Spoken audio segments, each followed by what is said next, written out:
Tony Elliott. Please go ahead with questions.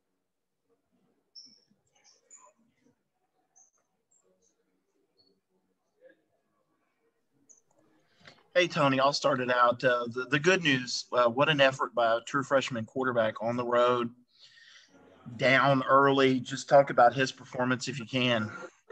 Yeah, just, man, extremely proud of DJ, just as, being ready, for the moment, not flinching, under the magnitude of the game. Just as we've always said, feel like he's got ice water in his veins.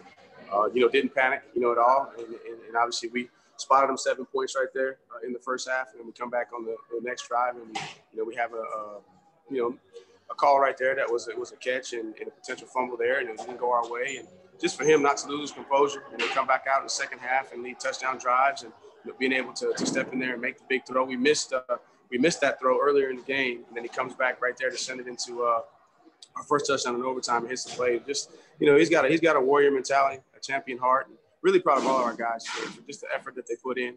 Came up short, and we'll have some things to correct when we look at the film, but just proud of the effort that our guys gave. 3-minute warning on Coach Sweeney.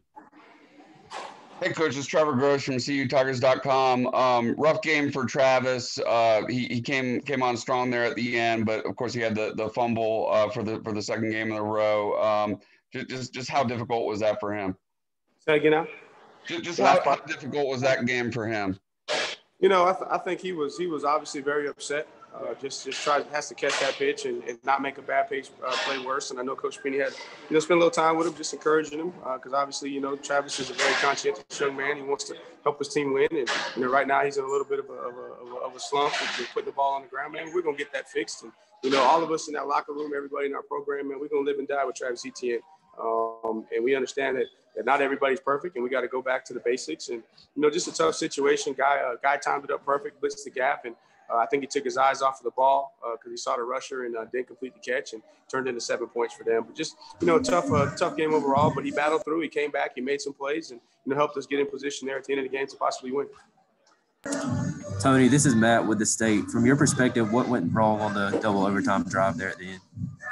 Well, on the first one there, just got to throw that ball away. You can't squeeze it and hold it right there. Just throw the ball away, trying to run a little screen and go there into the boundary play we had set up earlier in the game with a little quick screen to Travis. But we held the ball too long. Quarterback right there has got to get rid of the ball. And then the next one, we come back and try to do another little play action there. And not for sure, who it was up front, but looked like we had a one-on-one matchup that we didn't win that resulted in a stack. And then, we had a ball that we completed. We're now in a fourth and manageable situation. And then the end of the game, obviously their drop back and, we had to go get, 20-something plus yards and just a tough situation there. With the struggles in the running game, how much did that change what you wanted to do? And was it hard at all to stick with the running game when it seemed like it wasn't hard to get we talked all week that the objective, give credit to Notre Dame. They do a heck of a job on defense, especially when they get you in a third and long situations. And, we tried to start with the run game, actually had some success, open play, popped it for about 10 yards. And, but then we saw some opportunities where they were blitzing the safety, trying to get one extra hat in the box and anytime to stop the run. And, we're giving us some opportunities in the passing game and we had to go with it and try to stay balanced. And, we'll go evaluate it, see kind of what went wrong, but we understand that everybody's going to try and stop the run against us. They're going to try and get extra hats. They're not going to let us stay on double teams to push the line of scrimmage so they can stop the running game and see if we can beat them with the passing game. And tonight, we were finding some plays in the passing game and it was easier to just kind of stick with that.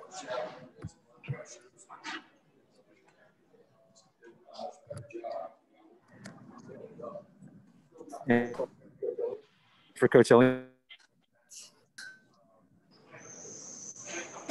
How impressed were you with DJ's poise to be a freshman and go out and really play one of the best games the Clemson quarterbacks played against a top 5 team?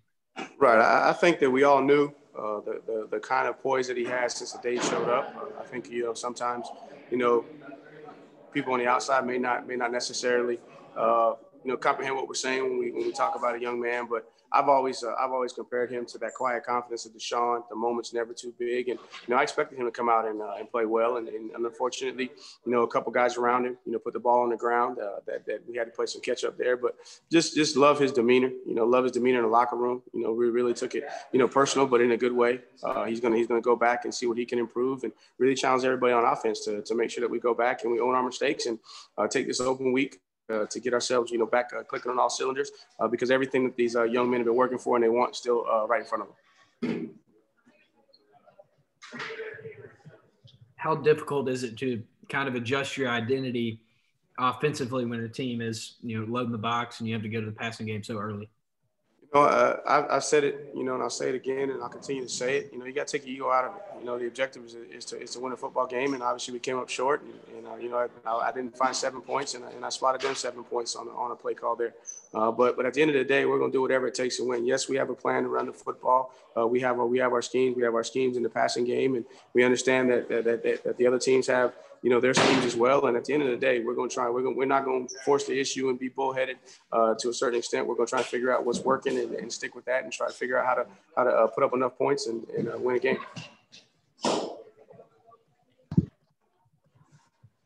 Hey, Tony, this is Mark from WIFF. Just the plays that Cornell Powell's made over the last couple of weeks for you guys in the past game. Can you talk about how much he's come on and what you've seen from him over the last few weeks?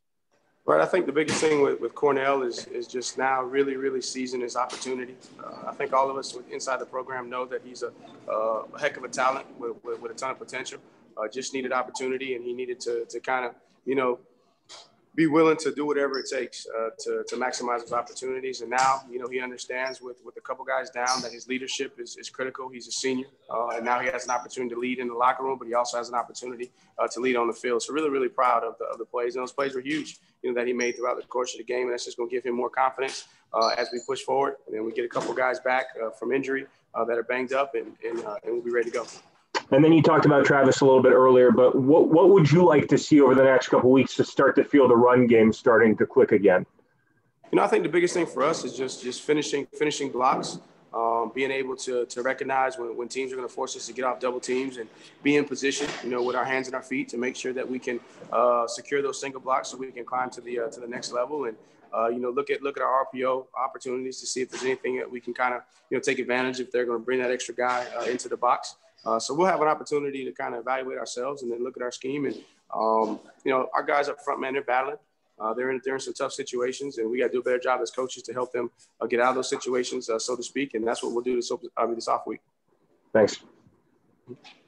Tony, this is Grace Rayner from The Athletic. Just as a follow-up, where do you feel like this offensive line is 8 games in?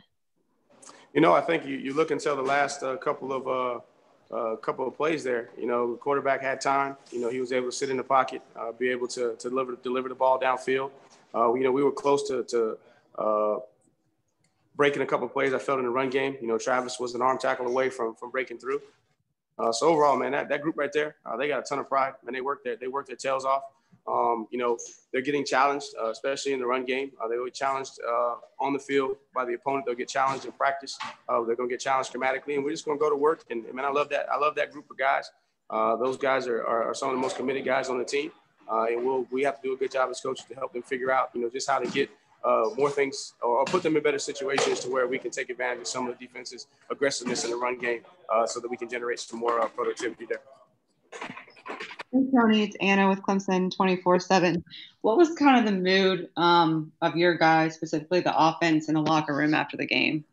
After the game, man, these young men are hurting. They came up here with the expectation to win, and man, they laid it on the line. They played. Obviously, we made mistakes. They understand that, but man, these guys played. However long it took. To say double overtime. So the guys are obviously, they're hurt.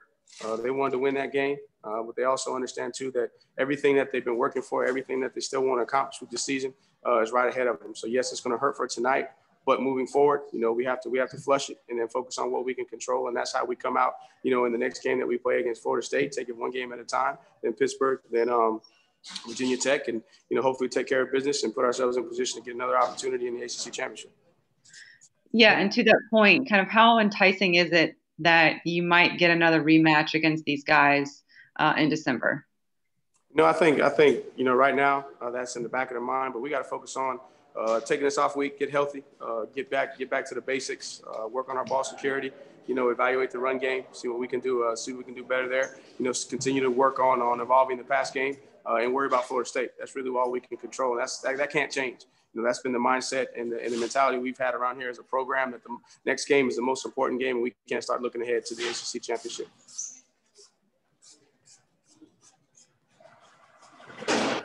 You feel Any like other this questions bye week comes at a this bye week comes at a really opportune time for you guys physically? You know, I think that you see, man, it's been some physical games over the last couple of weeks. We got to get guys back healthy, so I definitely feel like it is a good opportunity, you know, for us to get some guys back, you know, as we get ready to finish up this championship phase of our season.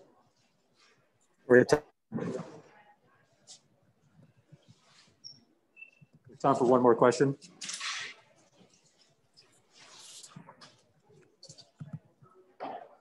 All right. With that, thank you, Coach Elliott. I appreciate you guys. Thank you.